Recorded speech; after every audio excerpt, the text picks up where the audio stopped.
Hi friends, it's Allison back with you to share a new scrapbooking layout today. It is a Cricut designed layout and it was cut with my Cricut as well, but this is also a mixed media layout. So I began with my mixed media. I sprayed some ink to the background using a mini mister. I didn't bother applying gesso to the cardstock first. It's not enough ink to really soak through the paper, so I just skipped that step and directly applied the ink to the paper. Over top of that are going these gorgeous flowers. They're plumeria.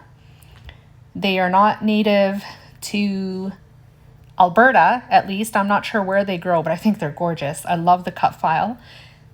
So I adhered them together off camera. They cut in two pieces, the white cardstock, and then there's orange piece that goes over top of it. I glued those together and I'm adhering them to the layout base with foam squares. I did that because I knew that I wanted to add leaves as well. I backed the leaves with some pattern paper in the same colors that they were cut from, so two different shades of green. And two leaves each are going to be adhered to each of the flowers, and they'll be going in different directions. So the first two are going towards the bottom of the layout. I'm just going to adhere the second set, and then there will be a third set on that last flower. With that done, I'm moving on to my photo. I printed my picture at 2 by 2 inches, and then I decided to mat it to some scrap white cardstock. And I'm just using a pair of scissors to trim it out. Normally I'm a stickler for super straight lines, but this time I just decided to wing it and use my scissors to trim it down, and it worked well enough. I have to get over my aversion, I guess, to using my scissors, broaden my horizons. I did that today. The heat must be getting to me. Okay, so next, I'm adding just a few more flowers to embellish this layout.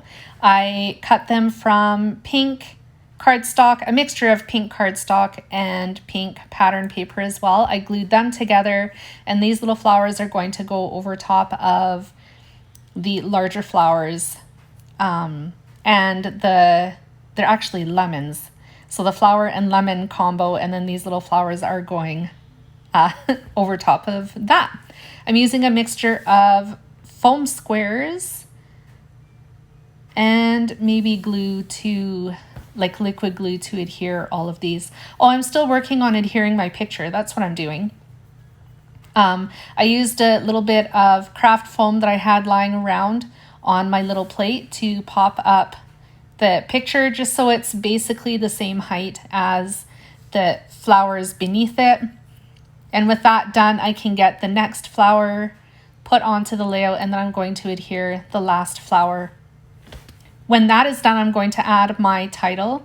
The title ended up ripping when I cut it with my Cricut, but it still works. I'm not too upset that it didn't cut really perfectly.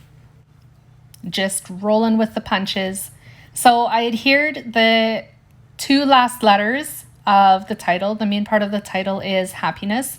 So the two S's in happiness I glued with liquid glue to one of the flower petals, because the title is going to span basically the space between two of the flowers. So those two S's got adhered with glue, and then the rest of the title was adhered with foam squares. Now I'm stamping the rest of the title, which is pure. So the entire title is pure happiness. I also lost the little tittle or the jot for the letter I when I was cutting it. I don't know what happened to it, but I swapped that out for a heart. And that came from Cocoa Vanilla Daydream, I believe. I'm just going to attach my layout base to pink cardstock. And now I am working on embellishing this layout just a little bit more. I pulled out some ephemera from Actually, this is from Amy Tangerine. I'm going to have to double check the collection. I'm not sure which, but it did come from a Paper Issues scrapbooking kit that I got probably last summer. And I was trying to use just a few bits and pieces out of it to embellish this layout just a little bit more. I also did use a little bit of ephemera from a Pink Fresh collection as well. There's just a little itty bitty white leaf sort of thing that I glued on the layout. I'm adding some Tim Holtz phrase stickers. I kind of felt like the space above the middle flower and the one to the right was feeling a little bit bare because everything else is going below that. So I decided to add some Tim Holtz phrase stickers. This wasn't part of my original design. When I designed this layout in Cricut Design Space, I added this afterwards because, like I said, it felt bare to me. The journaling is going to go around the leaves. Once again, I didn't really feel like there was any space left for journaling strips. And so I am going to add it around the leaves. You can see me doing that right now. I'm going to add a few enamel dots to the centers of the flowers once the journaling is done. And with that, this layout is complete. I do have close-ups coming up, so be sure to stick around for that. And I really hope you enjoyed today's video. If you did, make sure you give it a thumbs up and a like. If you're new to my channel, welcome. I'm so glad that you're here. And honestly, I feel so honored to see my channel growing. And I hope that what you see here is inspiring and you enjoy it. That's all for today, I guess. Thank you so much for joining me, and I will be back again soon with more creative inspiration. Bye, friends.